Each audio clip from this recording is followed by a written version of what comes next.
Let me flip to the page where this thing's You're at. good. No worries. Hello, everybody that's on right now. The time is now 6:03. We're a couple minutes late to the show, but I think our followers will be able to, be okay with that. Yeah, Because it was kind of like a surprise. And every time we do surprise lives, it's funny because everyone's busy. yeah. Naturally, No of one gets course. on, but I mean, yeah, I don't really expect that. We get most of our reviews from people that aren't on our lives, but we still like the interaction we get from the lives. But we were late because we have this editor that fucked up the thumbnail, so he had to fix it real fast. Is that the IP staff? Yeah. Yeah. But yeah, for those that are on right now, tuning in, thank you for coming on. We are going to make this video pretty simple tonight. We are just going to go over the third chapter of who are the colonial soldiers in the Philippines, because again, a lot of people, and probably a lot of people in the Philippines as well, get the misconception, and I highly doubt that it's taught in the Philippines like that. Who were the exactly the soldiers? More or less, they probably don't think it matters a lot, but maybe some people are interested. I don't know. I'd love to hear feedback from anyone that's Filipino that's watching.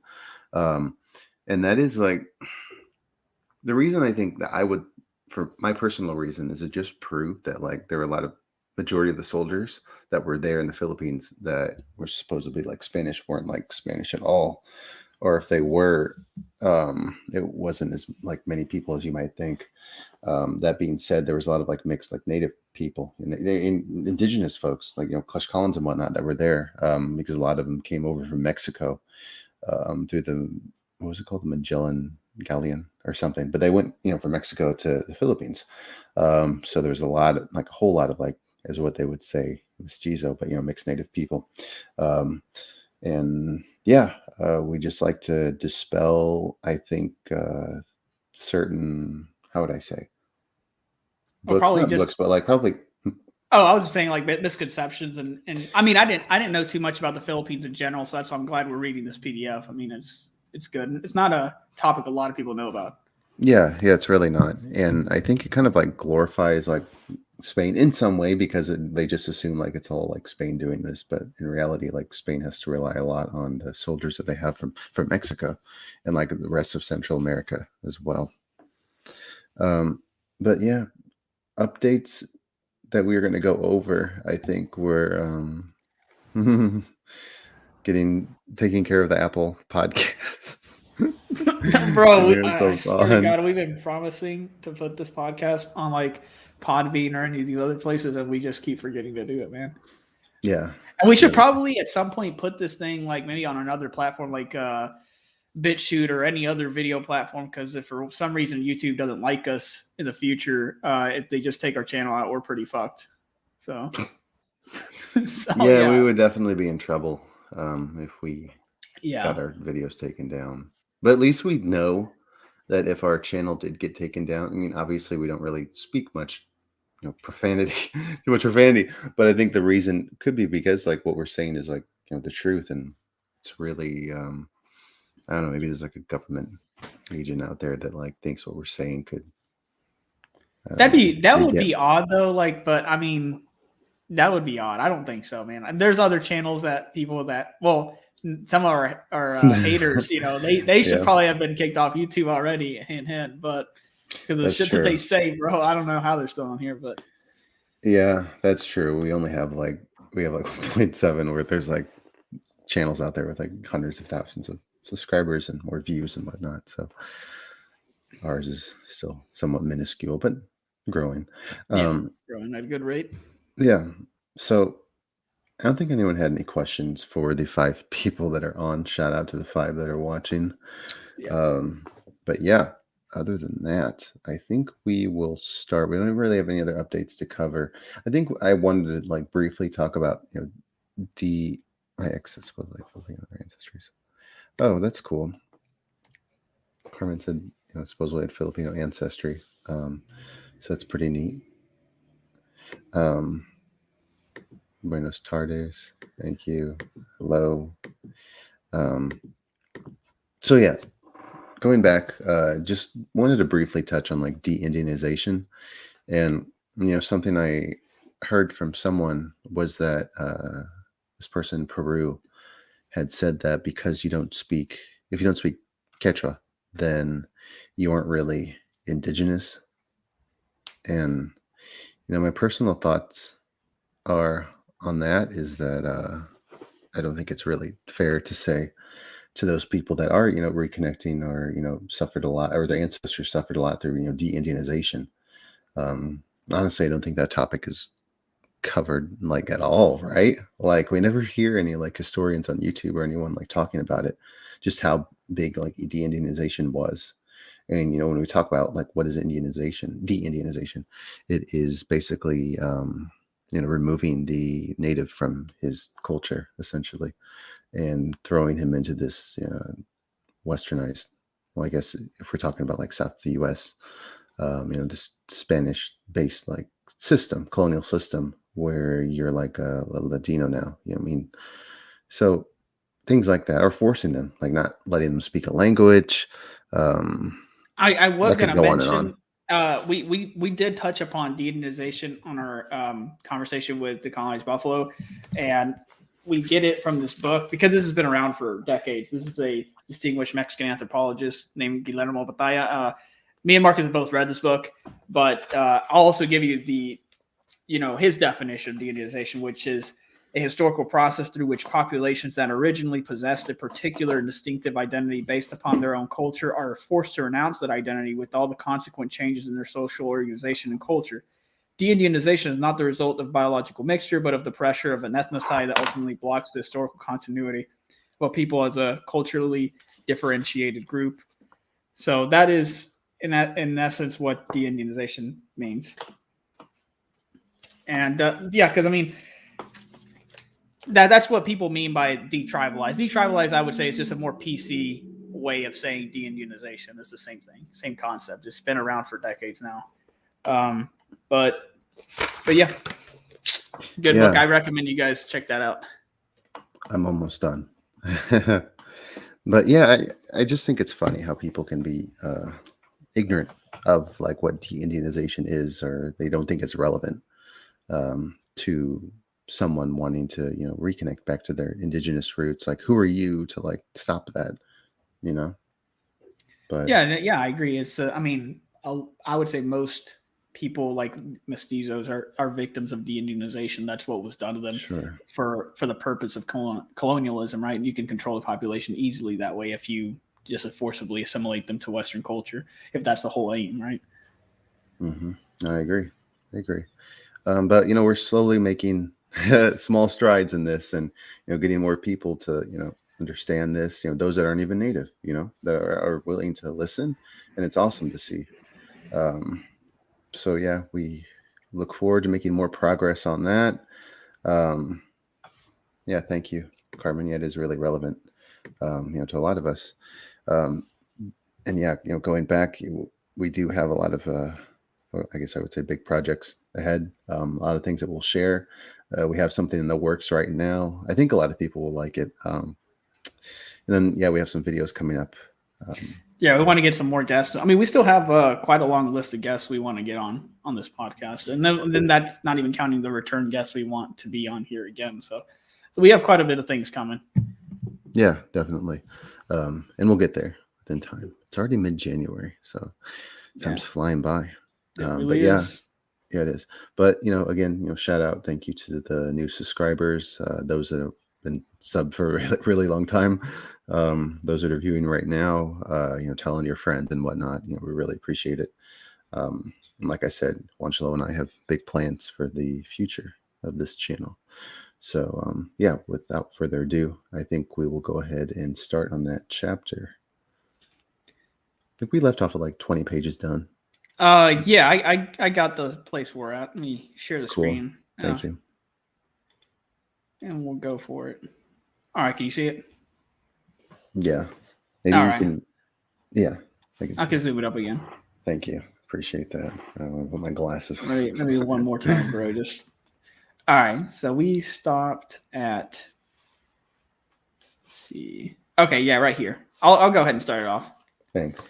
So As a consequence, these presidios were constantly besieged by hostile neighbors. The Spanish occupations of the Moluccas in 1606 and Formosa in 1626 were intended to create a defensive buffer against the Dutch presence in the region. Although in reality, both presidios simply created a chronic drain on Spanish resources and were eventually closed for this reason. In contrast, the presidios in Cayagan, Pangasinan, Pampanga, and the Marina Islands, and I'm sorry because I butchered all this, were bases from which the Spanish could extend their control over indigenous populations and counter the ongoing resistance to Spanish rule. All presidios suffered from shortages originating from a lack of sufficient silver arriving each year on board the galleons of New Spain. Soldiers stationed in the Philippines led lives exposed to poverty and hunger since the crown lacked the means to pay their wages. The Pacific crossing provided the archipelago's main route for material supplies, money, missionaries, and soldiers, yet it was constantly beset by the risk of shipwreck and a lack of available galleons. In the years when the galleons failed to arrive in Manila, the government went without supplies or money to pay their soldiers. Soldiers' lives were cut short, not merely because of the nature of their duties, but as a result of tropical illnesses and diseases which proliferated within the companies. As a consequence, soldiers turned towards criminality, desertion, vagabondage, and mutiny, continuing many of the traditions of disobedience witnessed among similar plebeian bodies in Spain and New Spain. Soldiers serving in the Philippines regularly went unpaid. The socorros sent from New Spain included dispatch of silver, which was intended to pay the wages of all the employees in the colony, from the royal officials down to the indigenous and Chinese laborers employed in the shipyards. Soldiers' wages, which this is just a distribution of Spanish soldiers in the Philippines. Okay, this is just showing the distribution. Yeah, should we say who the presidios were again? Because I don't want to make sure. I want to make sure all our viewers are on board with what that means. Yeah, I forgot what presidios mean. Oh, okay. I can look it up and see. All right. We'll just go over this chart though. Like, this isn't that many soldiers, bro. Look at this. Look at the total. It's only 1642, 1644, where you see a little over 1,000 or 2,000 soldiers. That's not that many soldiers. Yeah. I'm looking at it right now. There's really not. Yeah, it's crazy, right? So I keep on, before I learned about this article and just like the colonization of the Philippines, I thought it was like lots of soldiers that were coming over, but in reality, there weren't that many. And so many, like I said, so many died in the Philippines because of like diseases and just the mismanagement of the colony of Spanish colonization. Soldiers weren't paid and whatnot as well. A lot just ran off and were never seen again. Like there weren't that many. Like again, like I wish I could find the article where majority of the Spanish forces were actually, Spanish forces altogether in the Philippines itself were Filipino soldiers as well. A lot of them fought for Spain. And actually, it makes me wonder, like, just how powerful was the evangelization, just to Christianity, conversion and whatnot, was for the Filipinos there to want to fight for Spain. Certainly, there were other reasons as well, I believe, but I think religion had a huge impact on that. Anyway, I'll go ahead and continue, unless you get that definition from Presidios. Yeah, I actually did find it. It was military settlement. Does that sound accurate? That's what I found. Yeah, it said fortified military settlement in Spain or Spanish America. Okay. Yeah. All right. Typically equaled 96 pesos a year, which was drawn from this pool of money. That sucks. Most governors throughout the century felt that the amount of silver sent from New Spain was well below the needs and expectations of the colony. This situation led the Royal Treasury of Manila into a crippling debt. In 1660, Government Manrique de Lara wrote that he had debts worth more than 1.5 million pesos, not including the money owed to the indigenous laborers, soldiers, sailors, ministers, and military and political officials. Although the shortages were exacerbated in the latter half of the century, similar problems were also experienced in the early decades. In 1605, Rios Coronel argued that the Royal Treasury was known for paying the salaries of the royal officials and the men employed in the galleys and just about everyone else before paying the soldiers, so that they might go 8 or 10 months or a year without being paid. Oh my God. And with this one might consider what they might suffer. A sample of the pay records for this period, 1 July 1635. I did actually just oh my God, give us all. Oh, sorry about that. That was my Alexa. Let's see. A sample of pay records for the period 1 July 1635 to 30 June 1636 indicates the haphazard nature of soldier salaries. For the infantry in Manila, only 22 out of the 388 soldiers were paid, and all but 2 of these soldiers were paid exactly 1/3 of the money that was owed to them. Holy shit. The average number of years' salary owed to these soldiers was 2.2 and ranged from between less than half a year to nearly 4 years. For the infantry of Malacca, 38 out of the 480 soldiers were paid, and each again received exactly 1/3 of what was owed to them. The average number of years' salary owed to the soldiers were 3.3 and ranged between half a year and 16.4 years, indicating the length of time that some soldiers had to wait to receive any wages. Man, dude, so much for the Spanish being so badass and amazing. It's like they fucking couldn't even pay their soldiers, bro.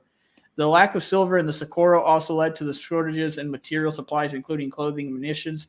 In 1668, Governor Diego de Salcedo argued that shortages in supplies sent from New Spain forced him to send a ship to Dutch-controlled Banda in search of iron, wheat, clothing, and other goods, and that he had been unable to clothe his soldiers. Shortages were particularly keen in presidios such as the Moluccas and Formosa, which were reliant on regular shipments of aid from Manila.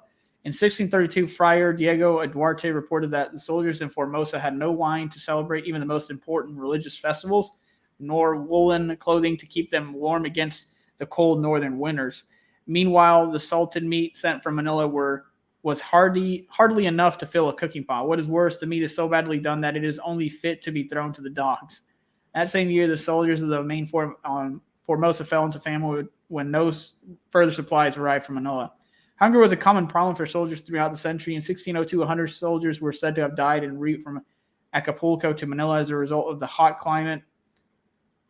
And let me see what this is. Distribution of soldiers and Pacific procedures. Okay. And starvation, mistreatment by their officers. Cool. And let me explain a little bit. And I think Kai Law explained also that Formosa was an old name for Taiwan. Okay. Taiwan. Yeah. So I guess Taiwan, I wouldn't even consider Formosa like a Spanish settlement because it was so short-lived. But yeah, I think the Spanish had it, and then I don't know if the Chinese came in. No. I think the Dutch then took it again for a short period of time, and then it was occupied. I think there's like a small fort there, and then the Chinese came and just kicked everyone off. So then Taiwan and go down that route. But yeah, then the Marina Islands or whatever it was called. That's where because I was just going to explain to you, Juanchloa. That's basically where Guam is, and like the areas over there. Because I think Saipan was mentioned. But yeah, those are like those small like islands over there. There's a lot of U.S. military bases there right now, and I think Guam is an American territory. And I think if we go back, why is that an American territory? Guam was a part of Spain, but then Spain went to war with the U.S. In the Spanish-American War, and then Spain lost that war, and that's why the Philippines, majority of them can speak English quite well, or a lot of them can. Same with Guam too, but Guam is still an American territory. Anyway, I digress. You left off at in 1604? Yes. Cool. In 1604, the Eclesiastic Council of Manila claimed that the soldiers in the islands were dying of hunger and were forced to beg and sell their arms to support themselves. In 1658, the royal officials in Manila revealed that a lack of available sailors and pilots in the islands was contributing to shortages in food, since those available were being diverted to the Manila galleons and away from their ordinary responsibility of transporting rice and other goods from the provinces of the Philippines for the provisioning of Manila. In 1665, Governor Salcedo, I think, attempted to find a solution by establishing a large livestock ranch in the province of Pampanga, which would provide the infantry with meat, even when times were tough. Very quickly, however, the meat was being used in lieu of wages. While these conditions were experienced across Spain's Pacific presidios, again military bases, they were exacerbated in the remotest and most isolated presidios, especially in the Moluccas. And I believe the Moluccas is, I'm probably mispronouncing that, near in Malaysia, I think. Located, which is near Indonesia, located some 1,700 kilometers southeast of Manila. Southeast, yeah, so near Malaysia. Officials struggled for decades to provision the garrisons in the Moluccas adequately, for want of ships as well as lack of men willing to go there.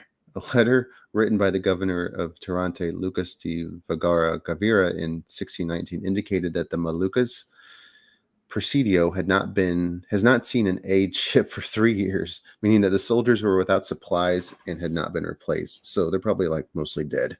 The Presidios needed 150 to 200 soldiers, but in more than a decade. Vergara, if you want to, thank you. Gavira had not seen more than 80 new soldiers sent from Manila. He also reported that more than 200 soldiers had died in conflict with the Dutch and from sickness, and that the others were so badly treated that no soldiers would voluntarily serve in Ternate. Additionally, many men deserted from their post, fleeing by different means, and particularly towards India and Portugal. I think I wanted to show comments here really quick. That's why there's a lot of Filipinos in Palau, Guam, and Hawaii. Yeah, there are a lot of Filipinos in Hawaii. That's what I heard. Because American colonization. Yeah, a lot of indentured servants. It's quite sad. I didn't know there were that many in Palau, but actually that makes sense. I knew there were a lot in Guam. What's up, Andy? Was I going to start up here? Yeah. That's okay. Like the second half of the page. Sure. Poor material conditions experienced in the Presidios were further compounded by the exploitative and sometimes despotic behavior of commanders and other authority figures. In 1634, the soldiers stationed in the Presidio of the Moluccas were left besieged and surrounded by Dutch enemies, suffering from a shortage of supplies and reinforcements. That year, the Inquisitor of the Moluccas, Manuel Riberos, published an edict forbidding the continuation of the practice of the unspeakable sin of sodomy among the soldiers of the Presidio. The edict, does that mean that the soldiers themselves are practicing sodomy on themselves? Well, no, I guess to each other. I guess I don't know if there was enough women around or so. I don't know, dude. The edict promised to absolve the men of their sin completely if they ceased the practice within 2 months. Despite this, the governor of the Presidio, Don Pedro de Heredia, announced that he did not intend to uphold the absolution and would instead investigate and punish anyone who was found to have been practicing sodomy. Dude, what is all this shit, dude? This shit's kind of pretty crazy. It's pretty crazy stuff. I don't know, like, okay, so I don't know how they treated the soldiers in terms of like because commanders can be despotic in the sense that like if they aren't allowed to go out, they just have to stay there. I mean, dude, I don't know what caused all that. That's kind of. I think it's actually kind of interesting because when was it? I believe in like the late 1890s is when Spain could no longer like hold on to the Philippines and they gave them up. And I think there were still territories in the Philippines that weren't taken over, occupied, I would say. So those territories were still like, there were still issues with the Spanish soldiers there. And I think that kind of like the Roman Empire in some ways, when you extend your empire that much, regardless of how much of the Americas Spain was able to like use, it was an overextension of resources. The soldiers there, those were like, the soldiers in Asia was like a far outpost. Should we address the last comment that was put in here? Well, I can't see it because I'm sharing. What do they say? Okay, it's cool. I'll.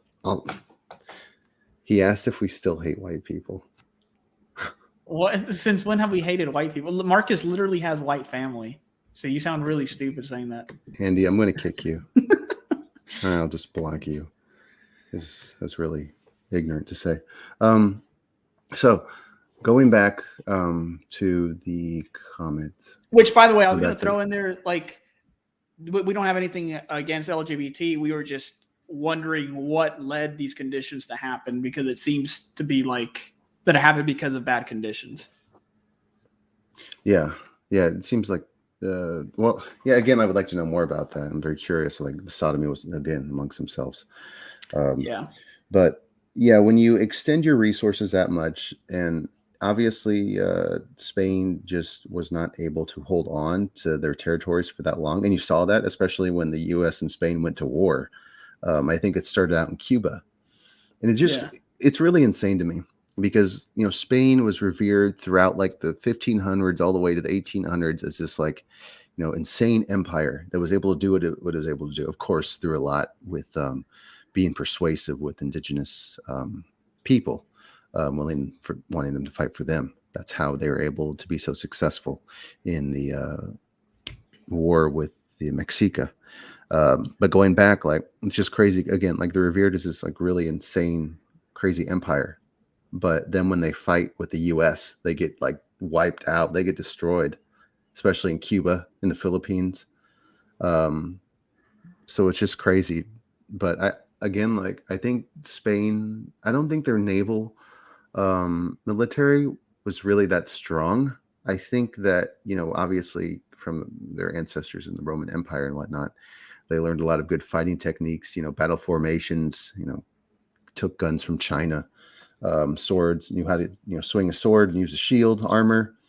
But in terms of like being able to have really good ships armed with like good cannons and whatnot, I think Spain failed in that. And that was really proven when the US went to war with Spain. That Right. Or they failed to just like they failed to keep up because they did have a really powerful armada for a period of time in history. However, remember in Jose Vasconcelos' book, like La Raza Cósmica, he talks about the Trafalgar, which is a battle where they went against head to head with the English, and that's when the English, like smaller ships that were more maneuverable, destroyed the Spanish Armada. It was like a devastating defeat. So I think ever since that devastating defeat, like Spain really fell behind in terms of being a naval power. Like, so yeah, when they fought the Americans, they got wrecked. Yeah, again, and it goes back to like it's overextending their resources. I think that trying to take over the Philippines was a big mistake. I think they should have. If Yeah. I was a Spaniard, I would have focused more on the Americas. I would have focused more on battle tactics, military technology, putting more of my time investing in better cannons, better weaponry, better ships. Well, yeah. See, I mean, it's all, dude. Like they took so much gold, like all this gold, right? And what happened with? I mean, the King of Spain just spent it frivolously, like, or yeah. So it's just ridiculous, you know. Yeah, it is really ridiculous. Like, had they invested those funds into like research or actually like investing into their militaries, they probably could have maintained their empire or been much more successful. But they really squandered a lot of the wealth they took from the Americas. Yeah, in the Spanish Empire, like they had just as much land as how big the United States was at that time. Well, maybe even more. I don't know the exact numbers, but like because we're talking about like the Spanish Empire from Mexico down to Peru, down to like Argentina, compared to the U.S. at the time. I think the Spanish Empire was bigger, perhaps. So there's no like excuse. Like you have all the resources, you have the manpower that you need. You have freaking people from the Philippines. And still you lost, manpower. It was mismanagement of natural resources. I think when you try to enslave indigenous people and create like the encomiendas, there was like freaking guerrilla warfare the whole time, like during Spanish colonization. So Spanish soldiers were still dying from 1492 up to like the late 1800s. Of course, you could make up the excuse that, well, yeah, all colonial soldiers are dying at some point when they're fighting against the indigenous people that they're going to war with. But Spanish soldiers were continuously dying. I mean, this is like in the 1500s, like in the way like back then. So the Spanish Empire was losing soldiers when they didn't need to. Yeah. You know what I mean? Anyway, just seeing some comments here. Makes sense why Spanish officials turned to forced labor. Yeah. Yeah, they weren't treating their people right. Oh, did I mention that they were insane about like Catholicism? Like they continued to like use religion. They weren't really big on separation of what was it? Oh, church and state. Church and state, yeah. they're very much like implemented a lot of religion in the culture and in the rule of law, and that caused problems. Or like the United States, it was very much like be who you want to be. Very much for like individualism and like bringing yourself up like whoever you want to be. That's cool. Not that I'm praising like what the U.S. did was like, they have their own policies that a lot that I disagreed with during the colonial times in the 1700s. But yeah, Spain really used Christianity, Catholicism as means to justify their evilness. Yeah. And even the what else did they do? I mean, you could go on and on about that, man. Like the missionaries, the people there, what was the priests and whatnot, they set up like forced like boarding schools for like indigenous people, not just in Canada and the US that we all know about, but also in Mexico as well. Again, something that we should bring up as well, because when the Western news, it's mostly covered that these boarding schools in Canada and the US, what they did was so terrible. And not taking attention away from that, but like also I think that what went down in like Mexico and Central and South America as well should be talked about too. Yeah, for sure. I haven't looked at the statistics. I've been curious. I know the U.S. has become increasingly less religious as the decades have gone by, but I wonder if that trend is found in Mexico or in these other Central or South American countries. Yeah, I agree. Hey, what should we do about this guy? Should we send him with Andy? Or should we just freaking... Yeah, go ahead and send him with Andy. I'm going to put you with Andy, dude. See ya. Actually, I put him in timeout, so we'll see if he comes back. All right. Let's see. I'll go ahead and take out this next page. Let's see. In response, the soldiers of the Moluccas Presidio staged a massive mutiny, resolving to rise up and murder Heredia and the other royal officials stationed in the islands. 8 days of fighting ensued, at the conclusion of which 150 soldiers were taken prisoner. The governor burned or garroted. That's a new word. 11 of the mutineers and many others died while in the gaol. 40 mutineers were then sent back to Manila, where an investigation took place, and they were judged of mutiny. These mutineers were considered to be at risk of polluting the Presidios as well as inciting rebelliousness and disobedience among the native and Chinese populations within the archipelago, and so they were punished heavily. In the wake of this investigation, considerable blame was laid at the feet of the governor Heredia, who was said to be corrupt and abusive, and to have compelled the soldiers to mutiny and desert to the enemy to escape the conditions found in the Moluccas. In the mutiny of 1634 was an act of desperation. Most known instances of mutiny among Spanish forces occurred in remote procedures like the Moluccas and the Marina Islands. Soldiers stationed in these procedures experienced degrees of isolation and deprivation that far exceeded the conditions of poverty and hunger that were commonplace across the Pacific. Those in the Moluccas were more likely to die from hunger and disease than from conflict with the Dutch. Nevertheless, the difficult conditions experienced within Spain's Pacific procedures evoked different degrees of rebellion among the Spanish infantry, ranging from individual acts of desertion or disobedience to acts of organized mass mutiny. While mutinies of the scale witnessed in the Moluccas 1634 were relatively infrequent, desertions were much more common. The soldiers of the Moluccas Presidio were particularly renowned for deserting, making their way towards Portuguese India or going as far as to join the Dutch forces and fighting against their former comrades and countrymen. That's pretty awesome, man. Desertions were not limited to remote Presidios, however. Reports from the 1650s suggest that soldiers from Cavite and Manila had abandoned their posts and were roaming the countryside, robbing the indigenous population since they had not been paid for many years and lacked any other means of supporting themselves. Even officers were accused of deserting. In 1619, Rios Coronel noted that many of the officers who were demoted to the ranks of ordinary soldiers had the capacity to disappear from their duties and lose contact with Spanish society. Individual Spaniards could also choose to rebel actively against the empire, as in the case of Pedro Zapata, who joined an indigenous rebellion in Samar in 1649 and fought against the Spanish forces before he was eventually killed. Yeah. The isolation of some presidios opened up the opportunity for brewing discontent to grow into a full-scale organized rebellion without detection, as happened in Ternate in 1634. Royal officials were constantly apprehensive that generalized disaffection among the infantry of the Philippines would boil over into outright mutiny. In 1604, the Ecclesiastic Council of Manila expressed concern that the soldiers in the Presidios would mutiny from a lack of wages. In 1628, Governor Nino de Tavora argued that unless the soldiers were replenished and adequately paid, mutinies would break out similar to those that had taken place among companies serving in the Flanders. In 1661, Governor Enrique de Lara justified his decision to withdraw the forces from the Moluccas on the basis that the conditions in the Presidio there were so bad that not only had many soldiers died over the decades, but the outpost had been shaken by mutinies and a general loss of loyalty. A proposal to rotate the Moluccas garrison completely with companies stationed in Manila every 3 years was repeatedly suggested as a way of curbing desertion and mutinies by providing soldiers with the prospect of return from the isolation of the Moluccas. Yet, even with the king's endorsement, this proposal was never implemented since so few soldiers stationed in Manila were willing to serve in the Moluccas. That's interesting. And again, it really goes back to like, overstretching the resources. I mean, Spain was already going, somewhat far going to South America. Wow, I will say it's very far. But then going all the way across the Pacific Ocean, as impressive as that is, just were not able to sustain good economic growth in their outposts, their presidios, as they say. And when they get they go past Spain, like further west, like I might pull out a map later, but when they go further west of the Philippines and then go into Malaysia where the Moluccas is, it's just like things are already falling apart, man.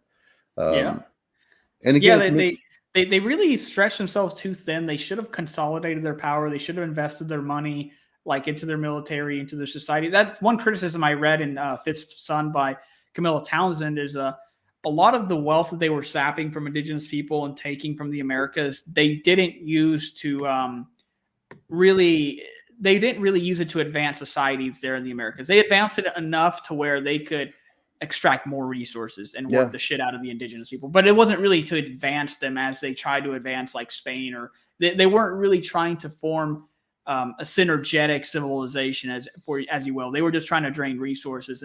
And because of all these decisions, that's why Latin America as a whole lags behind the U.S. That's why Spain just never stayed in power. Their empire wasn't as great as the other empires. It's just because of mismanagement of funds and corruption, dude. Yeah. Well, now you have like these Asian countries that are miles ahead of like Spain now. Like you have Japan, which is way far ahead. You have Korea, you have Singapore, these countries which are just like doing so much better than like Spain and Portugal, I would say. I mean, Portugal's economy, Spain's economy is like not doing so well. You have people leaving the country. And I know we talked with Millie in the previous video that like, a lot of people from Latin America, South America were going to Spain, but now you have a lot of them like going to like Italy and like other European countries as well. And I wanted to say something. What was a response? There was a YouTube person, he didn't have like a channel, that was getting into an argument with me about like how Spain brought like the wheel over. And I was just like, well, that wheel really wouldn't have helped that much in the Indian, area, like going up mountains and whatnot. Like, I'm curious on what your thoughts were, like, or I'm not sure, like, as far as what like as the environment of, I mean, you saw, like, you were over there actually in the Guachachil. People.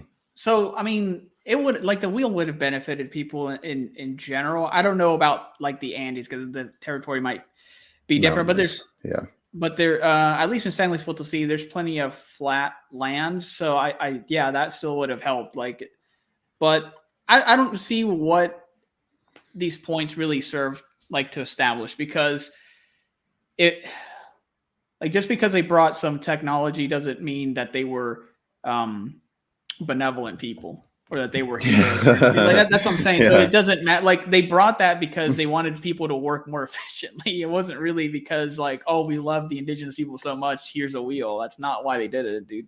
So like, I just think it's silly. And it's just like the idea that had Spain never invaded the Americas, like a lot of these indigenous people wouldn't have advanced is silly. Like, these societies would have advanced regardless over time, or just with normal means, which is called trade. You don't have to fucking conquer a bunch of people to have them advance. You can just trade. It would have happened with or without Spain. They would have traded with other powers. Like, so I just think it's silly when people are like, they make it so simple. It's like black or white. It's like, well, if Spain didn't invade, then you guys would still be in the Stone Age. And it's like, that's a stupid fucking way to look at the world. Well, yeah, like the Netherlands, I think they were the first. Were they? I don't know. Maybe Spain had gotten there first, but they had reached Japan for the first time, and they didn't try to do any like sneaky crap. They traded guns and like a lot of weapons, and a lot of goods and whatnot with the Japanese. Now, then the question you could ask is like, what was the state of Japan at that time? Like, were they seen as an an empire that could defend itself? So that's where the Netherlands was like, don't want to fight you. Or I don't think the Netherlands were that strong. The Dutch, I'll say, the Dutch back then were that strong to even fight Japan. So I think maybe the Dutch like just willingly said, yeah, let's trade with you guys. Which the Spanish could have easily have done as well. But, the Spanish reached the Caribbean islands first. So, unfortunately, they took advantage of that situation. A big factor was just the diseases. Like, had there not been diseases, I don't think they would have conquered anything, to be honest. I think they would have just gotten killed or pushed out like relatively soon into the history. It was just the diseases because Japan and all these Asian countries, they didn't have to worry about diseases. They had dense populated urban centers as well, and then they had trade for millennia with Europeans. So there's contact all over. So there was no danger of diseases with Asians. That's why they didn't result in being super colonized. Yeah, well, I go on Quora a lot. Quora, it's where you like ask questions and whatnot. And they said that if the diseases hadn't have reached the Americas, but the Spaniards would have came, it would have been much more like how South Africa was built up, where there's like small like European colonies, but it's mostly like African. But I don't know. I would also agree with you too, Juan Chaloa, that also wouldn't be the case as well. The Spanish probably would have been beaten back and had to have gone back to Spain. Which I was gonna tell people. I recommend getting this book. I'm reading it now. I know people have recommended this to me before, but it's Guns, Germs, and Steel. So I'm reading that right now. It's pretty fat book though. It's like 450 pages, so I'm only 50 pages through. But this does go into depth as to why things turned out the way they did. If it wasn't because of geography, was it because of trade? So it goes into the history as to why Europeans ended up being the most strong force right in this world in terms of colonizing others, rather than it being the inverse. So I think it's a fascinating read. Highly recommend people read it.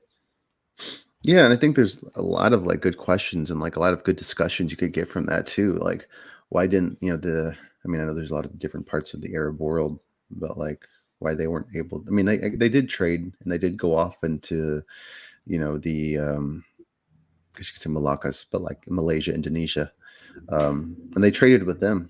That's a lot of the reasons as to like why Indonesia. It's like a pretty big population. They have like almost 300 million people. I think they have like 270 million.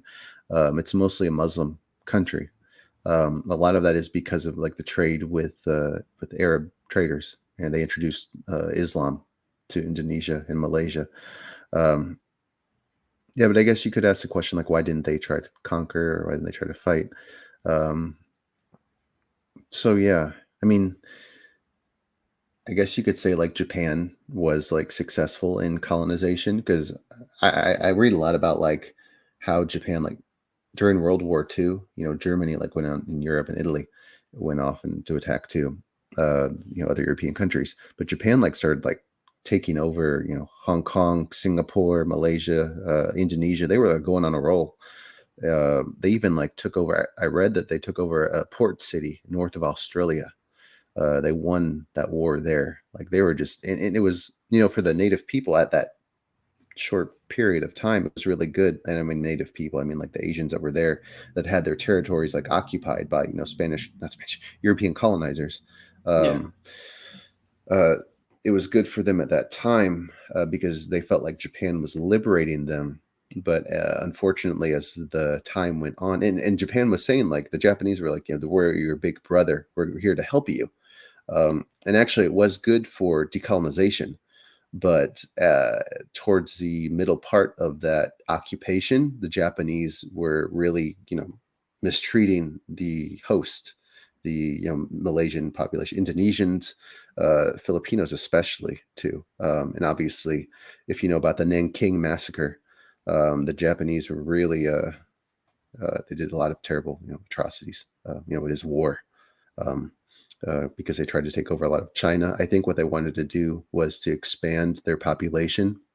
So they thought that eastern part of China, where like Nanking is, basically like near Beijing, Shanghai, I think. They thought that they could like put more of their population there. So it's crazy. Actually, at the end of World War II, when Japan had lost, I guess there was just like a lot of like Japanese women just like freaking left there because they were going to be used to create, increase the Japanese population in the territories that the Japanese had taken over. So the women were just like freaking left there in China once the World War II had ended. Yeah. But it just shows you how crazy it is, man. Like Japan had freaking plans to like, seriously like colonize like Western, Eastern China, vast like swaths of territory. Man, I keep on digressing. Should we go over some comments really quick? Let's see here. Or I was just gonna say like just one more page because then we'll get to 30. Then we'll have only 9 pages left for the next video. So I say just let's read through this last page and then we can get to all that. As soon as I'm done reading this, I'm just gonna I have to run somewhere there for like 2 minutes and then I'll be back. Let me get done reading this. Pay records of officers and soldiers serving in the Moluccas in 1620 indicate that the average time spent serving in the islands was 6.5 years. What a hellhole. With service periods ranging from 1.5 to 15 years. Soldiers in Manila were so desperate to avoid serving in the Moluccas proceeded that a number of mutinies were staged on the board of the ships transporting them from Manila to Ternate. This happened in 1617 when the soldiers on board the ship dispatched to Ternate mutinied to the shame of this nation. One solution to the shortage of voluntary recruits in the Moluccas was to enlist forzados. Yet even with this was not foolproof. In 1654, a group of forzados sent to serve as convicts in Ternate mutinied and seized their vessel and sailed for land. Similar mutinies also plagued the supply route from Manila, between Manila and the small Pacific outposts in the Marina Islands in the 1680s. In this instance, however, it was the danger of the Pacific crossing which caused discontent among the soldiers and sailors on board the ships. All of the Marianas were settled in 1667. The establishment of a direct supply route between Manila and Guam was delayed into the 1680s since no pilot would risk making the voyage over what was known to be a particularly perilous stretch of ocean.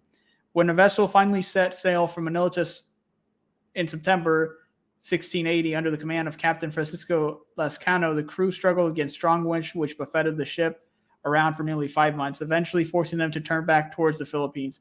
Frustrated by the failure of his voyage, Lascano became violent and started beating and abusing his crew until eventually he mutinied against him and sailed the vessel back to Manila. The voyage was not attempted again until 1683. The notorious danger of the route was so well known by this time, however, that very few sailors were willing to risk their lives in the crossing.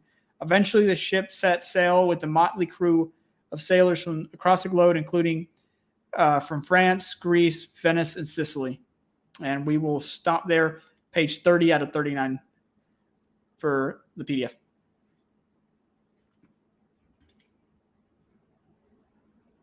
All right, Marcus.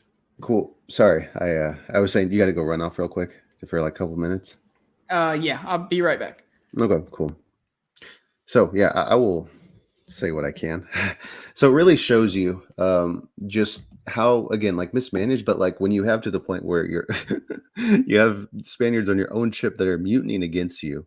Not only that, and you also have Spaniards. Now, again, you have to just wonder, like, are these Spaniards like Spaniards from Spain? Or are they like assimilated natives? Or are they mixed native people from, the Americas?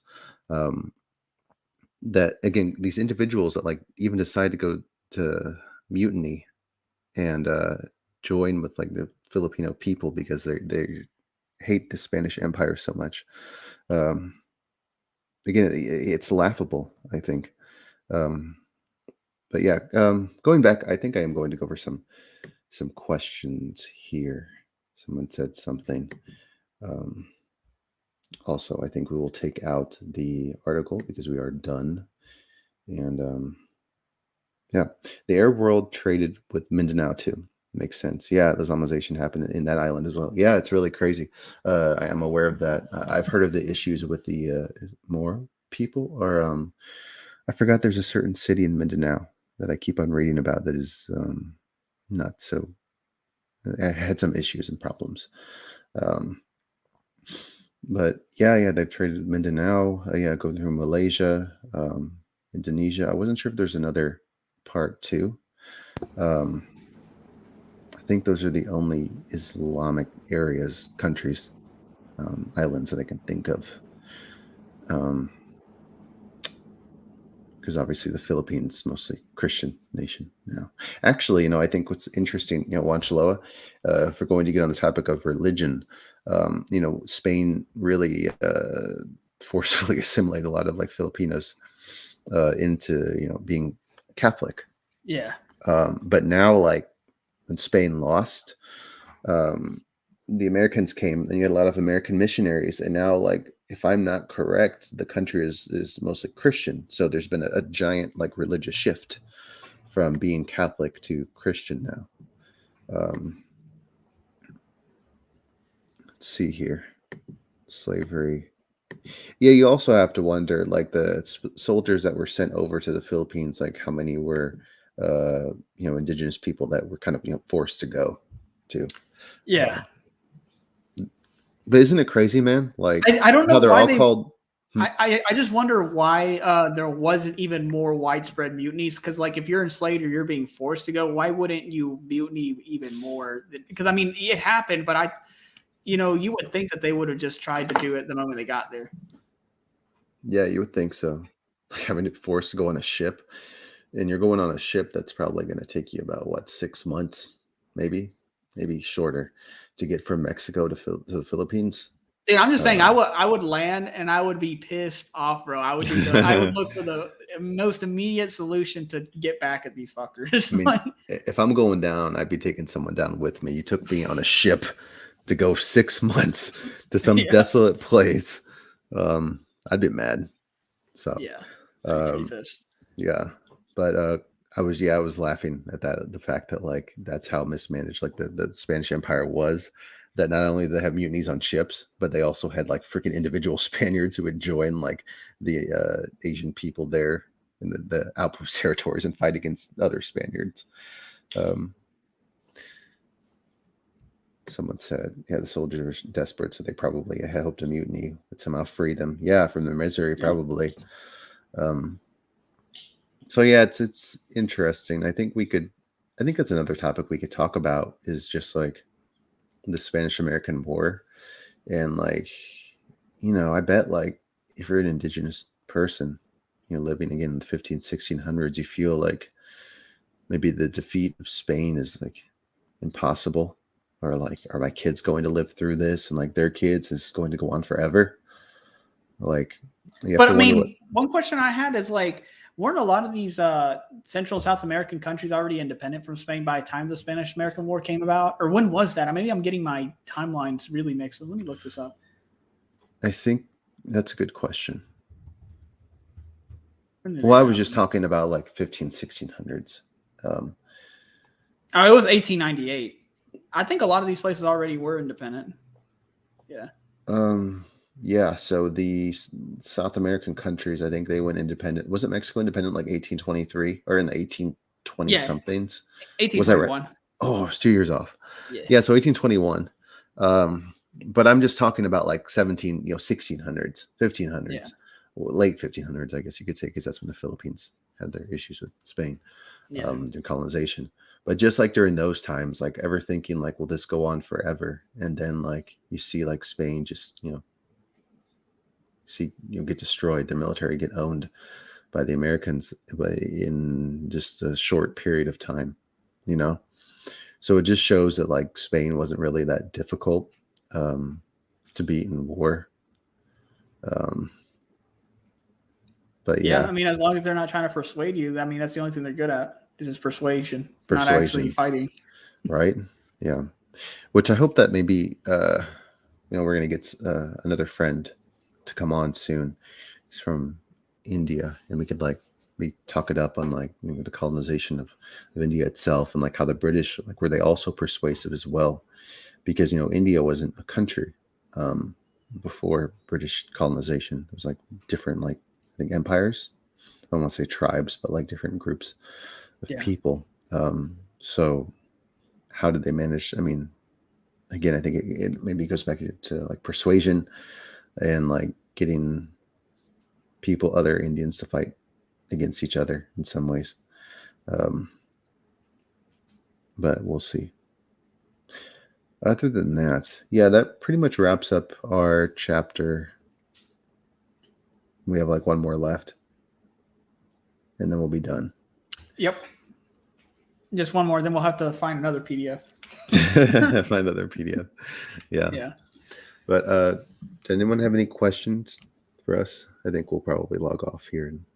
It's almost 7.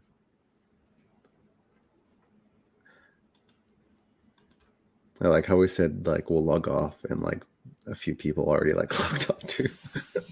I'm like the viewer count. But yeah, colonization I think is a really interesting topic because obviously it's still happening today. Neo-colonization, I guess you could say. So yeah, it's managed to cover a lot. Again, we have one more chapter left, and we have some plans coming up next week. I don't know if we have anything going on at the end of this week, but let's see here. I'm going to say something. System very influential. Yeah, the churches were really played a really big part in the colonial system. Kind of goes back to like when you learn about what was going on in Cuba. I think we talked about this last time, Wanchaloa. There is a guy who, I don't know if he was a Taino or an Arawak or somewhere in the Caribbean islands, and he had revolted and like killed a lot of Spaniards and whatnot. But then he was finally like, he lost his battle against them, and he was like put on a pike or something. But like who was it? A priest or someone had like came to this captured Taino warrior. He was like, you have a chance here. Like, do you want to go to heaven or like hell? And like, again, like the Taino, the Caribbean indigenous man asked, like, are there going to be Spanish soldiers in hell or in heaven? Like these people that I fought against? And, the priest said yes. Because he asked that question, not only because he went to battle with these soldiers, but also the atrocities that the Spanish were committing. Obviously, we know all of that in the Caribbean islands. Like, it was terrible, like something that you would think would happen in hell. So he asked this question, and the priest said, the Spaniards that you saw, the Spaniards will they'll be in heaven too with you. And then the indigenous man was like, then I want to go to hell. So respect, bro. Respect. Yeah, and then he got burned at the stake. God, that's like, I don't know. That's truly evil. Like, to burn somebody at the stake like that, man. That's just inhumane as fuck. Yeah, it was somebody. Right. Yeah, but the priest said that they'd all be there in heaven too. So that gives you like a good like understanding of just how like messed up the mindset of the Catholic priests were. Not just the Pope. He orchestrated the Pope. Obviously, what was it? The Vatican. Yeah. They them and the Pope are like really responsible for like giving the okay to like preach, Catholicism and whatnot to the Americas and like civilize them. Yeah. But yeah, they're just really messed up too. I think only this Pope, this recent one, has made an apology for what they did to the indigenous people. I don't know if any other Pope did before that. But yeah, it's crazy. Like how they did that. But, it's funny because they say like it's hilarious that a lot of the Hispanistas and people like this will say that Christianity was used to civilize natives, but actually Christianity was responsible for us being set back 1,000 years because of its proliferation at the fall of the Roman Empire, then the fall of the Roman Empire, then the Dark Ages, and Christianity was responsible for so much of that shit. So Christianity has impeded a lot of progress, socially speaking, technologically speaking. So it's kind of funny that people use it as it was used for civilization. It's like, no, it fucking put the whole human race back. Having it. I mean, and I'm no offense to people. I mean, I'm just giving my perspective here. I'm not Christian. I guess you could make the argument with that with a lot of like religious countries too. Like I have my thoughts on. Not just Christianity. I mean, Islam's done the same thing. I'll go ahead and say it too. Islam's also, stunted the growth in a lot of Middle Eastern countries. I'll say it. I don't care. Yeah, I wanted to read a couple comments here. Yeah, someone, Carlos at the Catholic Church said, basically said, live, laugh, love. Yeah. And Adam asked like what book was being read. I think he's referring to what we just read, and that was Convicts or Conquistadors. Yeah, that's Correct. the name of the title. The title, yeah. Let me get the whole title for him, just so he has it. Convicts or conquistadores, Spanish soldiers in the 17th century Pacific. And I forgot who the author's name is. But yeah, just Google that. You should be able to get a free copy of it. Yeah. And then Carmen said, the soldiers are from Mexico. I'm assuming the Spanish colonial soldiers are from Mexico going to the Philippines, according to what was read before. There was native, many others. Yeah, like you really have to like question like just what were the demographics of the soldiers going over, because all the books say that they're all like Spaniards, and what's our view or preconception of what a Spaniard is, like a Iberian person, but that's not the case of the majority of people that are going over the Philippines. But yeah, what else did someone say here? I want reparations from Spain and Portugal. Yeah. I mean, I'm about to get my reparations is about to be getting my freaking Portuguese citizenship, hopefully. Yeah, I get my genealogy reported in late March to see if I have a genealogist is doing my Jew lines, because those are a little more nuanced. You need to have more specialized knowledge to be able to pick that up. But yeah, I can initiate Portuguese naturalization, so that'll be my reparation essentially. But yeah, they should give reparation to everybody. Yeah, Kyle said it's holding us back now, especially evangelical Christianity. Yeah, exactly. Yeah, no, for sure. And look, I don't mean to offend people that are very religious here on our channel, but I've just had bad experiences with Christians growing up. I was Christian, and then I stopped being Christian after a period of time. So I have like a lot of religion just in general leaves a sour taste in my mouth because of my experiences with religion. I'm going to drop the link in case there's any evangelicals watching and they can like go toe to toe with us. Oh my God. Dude, it's funny because before I never made a YouTube channel for this, but I was like a hardcore atheist back in college. Not so much now. I'm not really like that, but back in college I was. I would constantly debate Christians all the time. Dang, bro. Did you make a lot of people mad? I did make a lot of people mad. But but I mean, dude, again, the shots were fired first at my direction because I was attacked in high school all the time by Christians that thought they were better than everybody. Yeah, it's really disgusting to have that sort of mindset that just because you're a certain religion, everyone else is pretty much animals. People think like that today, yeah, some people just think they're superior because they're religious and they're not. Yeah, and it's really bad to have because then you're going to teach your kids that, and it's just yeah, I could go on and on about it, man. I have my own thoughts, but I won't share. I think that could be its own episode. Religion. Yeah, actually, but before we do that, I actually would like to put a poll out to see what our viewers have, because I wouldn't want to offend most of our viewers either. That's true. We should probably put that poll out and see. Wait, so we're for reparations? Maybe you can make a poll of native for your reparations from Spain and Portugal. Oh my God, that'd be funny. For real. Gave them the calendar, chocolate, coffee, spices, and gold. You still get kicked down. Yeah, that's true. A lot of stuff that the world, I would hope, is thankful for. They said that Spain, I was reading an article that Spain really became a dominant power when they discovered, or when they really found a lot of silver ore in Bolivia, because they just freaking shipped that stuff all around the world, and that's how they got a lot of money. But again, it also goes back to corruption as well, because there was a lot of officials that just didn't care. So they just kept on taking money, take. And when you have that mindset, and you have a lot of your officials and these people that are supposed to be managing all that wealth, and they're all taking it for themselves, now you see the result. You see why Spain now is essentially failing. You see why so many countries in Asia are surpassing Spain, Southern Europe, I guess you could say. And let's see how it looks 20 years from now. I bet it will be such a different story. Asia will look, Eastern Asia, I would say, will look almost like a different world compared to Spain and Portugal. Yeah. But yeah, going back here, back to the comments. Yeah, technically, exploited and stolen.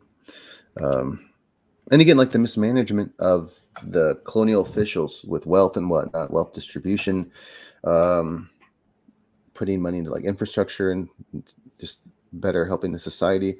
You see the results today. Like you see a lot of South America, like the status, what's going on. Like there's so much corruption.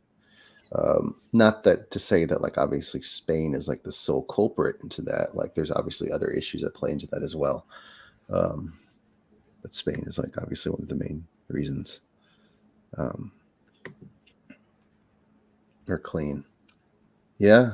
Yeah. There were a lot of people, obviously, like the Aztec Empire, extremely clean. I need to learn more about the Incan civilization, but heck, I'm sure they were clean too and did very well for themselves. But yeah, it's I think it is another video we could talk about regarding religion. But let's see, it is an hour 5. Spain celebrate their arrival. Dang, you see that? They're facilitating a small voyage to the Philippines to celebrate their arrival.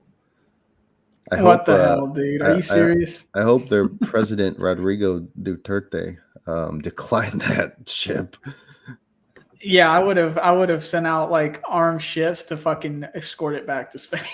Yeah, escort that ship back to Spain. No one wants you. You've done enough damage. Yeah, you've done enough damage. Dang. But they're making light of the situation, which is like really disrespectful in my opinion. Yeah. They probably think it's funny. That's so dumb, dude. Yeah. But yeah, they're capitalizing on discovery.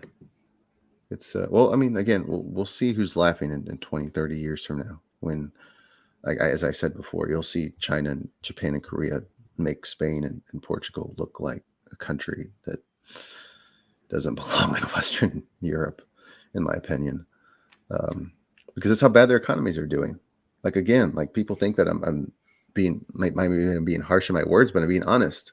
Like Eastern Asia is growing, like their economies just freaking keep on growing and more. Like they don't have these religious issues that hold them back, in my opinion. And I mean that as in like China.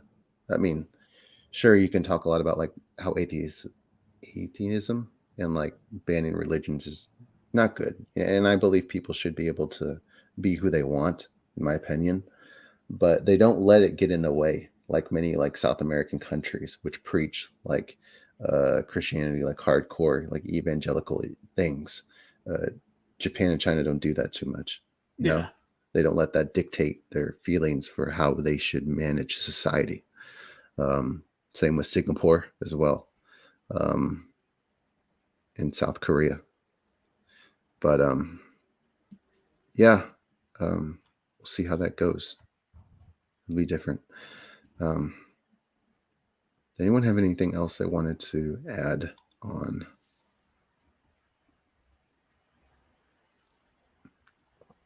I think we're good. Yeah, so we dropped the link in case anyone wants to, like, I don't know, argue with us, chat. If you don't want to, that's cool too. If not, after party, I guess. I guess we'll do the after party. Yeah, if anyone joins. Yeah.